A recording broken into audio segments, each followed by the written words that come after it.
भरी कहानी है। मेरे पूरे परिवार में सिर्फ मेरी माँ बची हैं और हम बहने हैं और कोई नहीं बचा। जो मेरा नाम राजकुमारी है वो मेरे पिताजी का दिया हुआ था और मेरे बाबा, जो दादा बोलते हैं लेकिन मैं उन्हें बाबा बोलती है और पिताजी को बाबू बोलते थे, तो उनका ही दिया हुआ नाम है राजकुमारी।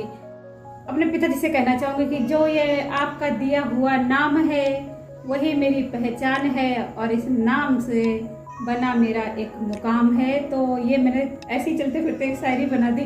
वाह वाह क्या बात है, मैं शायरी भी करने लगी हूँ। हेलो नमस्ते, कैसे हैं आप सब? मैं कहाँ से हूँ? मैं कहीं बिजी हूँ, आके मिलती हूँ ना, फिर आके बात करते हैं। सारा काम निपट गया है और मेरा पानी हो रहा है गर्म, तो मैं आपसे करूँगी ढेर सारी बातें, बताऊँगी कि मैं कहाँ से हूँ। तब तक ये मैंने खीरे के छिलके वगैरह और ये सारे आलू वगैरह के रखे हुए थे इकट्ठे करके, तो मैं डाल दूँगी कि गाय के आगे मैं बाहर डाल देना चाहिए, ना कि डस्टबिन में। और सोच के देखो, गंदा भी लगता है, अगर डस्टबिन में खाना जाता है तो गंदा भी लगता है। तो ये छोटी छोटी सी बातें हैं, अपने जीवन में अमल करते हैं तो इनसे हम ना किसी का पेट भर सकते हैं। और ये देखिए खीरे के मोटे मोटे छिलके हैं, तो डाल देंगे। आपको देखने सुनने में बेशक अटपटा लग रहा होगा, लेकिन जब गाय खुशी से खाती है ना तो मुझे बड़ा सुकून मिलता है। और रोटी रखी, मैं छोटे छोटे पिल्लों को दे दूँगी। और छोटी छोटी बातें अपने जीवन में अमल ज़रूर कीजिए। आप भी खुश, हम भी खुश, और हमारे छोटे छोटे पिल्ले भी खुश, गाय माता खुश, बैल पिता खुश, सभी खुश। वक्त तो बहुत लिया अपने बारे में बताने में, अरे मज़ा तो अब आएगा मेरे बारे में जानने में। अरे हाँ हमें दोस्तों, क्या सोच रहे हैं आप सब? नमस्ते, राम राम और सत श्री अकाल, आदाब सभी भाई बहनों और माताओं को और बच्चों को, सभी लोगों को और छोटों को, छोटे छोटे लोगों को बहुत सारा प्यार बना पाई कि मैं अपने बारे में आप लोगों को कुछ बताऊं, नहीं बता पाई, तो उसके लिए सॉरी। तो आज मैं ले आई हूँ थोड़ी सी जड़ी बूटियाँ मिला के, और इसको मैं सोने से पहले पीऊँगी। इसे खाना भी अच्छी तरह से पच जाता है, हजम हो जाता है और आपका पेट सुबह एकदम खाली हो जाएगा, बिल्कुल क्लीन।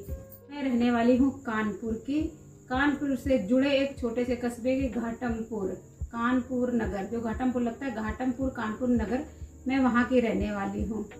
और मेरी शादी हुई मूसा नगर के पास एक गांव है, वहाँ मेरी शादी हुई। और मैं अपने भाई बहनों में, मेरे 7 भाई बहन थे, 7, समझ सकते हैं, पूरी की पूरी टीम में कुछ ही कम थे। 7 भाई बहनों में सबसे बड़ी हूँ और मैं अपने ससुराल में जो नई पीढ़ी की बहू है, मैं उसमें भी सबसे बड़ी हूँ। कहाँ थी दोस्तों?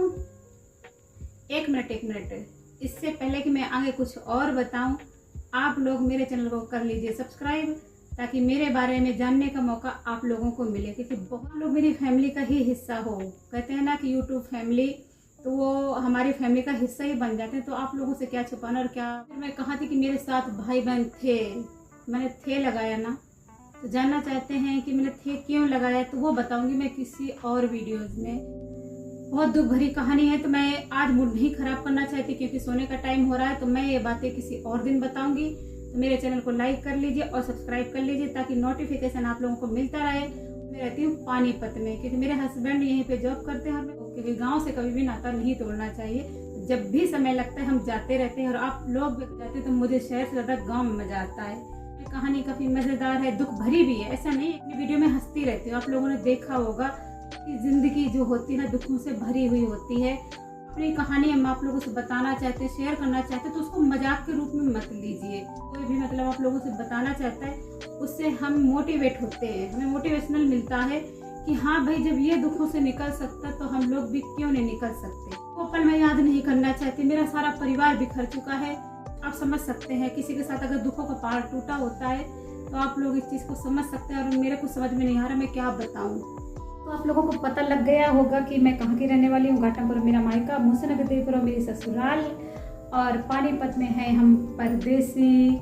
तो लेकिन परदेसी नहीं कह सकते, इतने साल शादी को हो गए, आज तक यकीन मानेंगे मेरा किसी के साथ झगड़ा नहीं हुआ, सबके साथ मेरी बहुत अच्छी बनती है। तो मैं भी चाहती हूँ कि मेरी यूट्यूब फैमिली के साथ मेरी बहुत अच्छी बने। मायके के बारे में एक बात बताऊँ, वहाँ की कुसमांडा माता हैं, चौथी, जो नवरात्रों में चौथी माता के रूप में पूजी जाती हैं।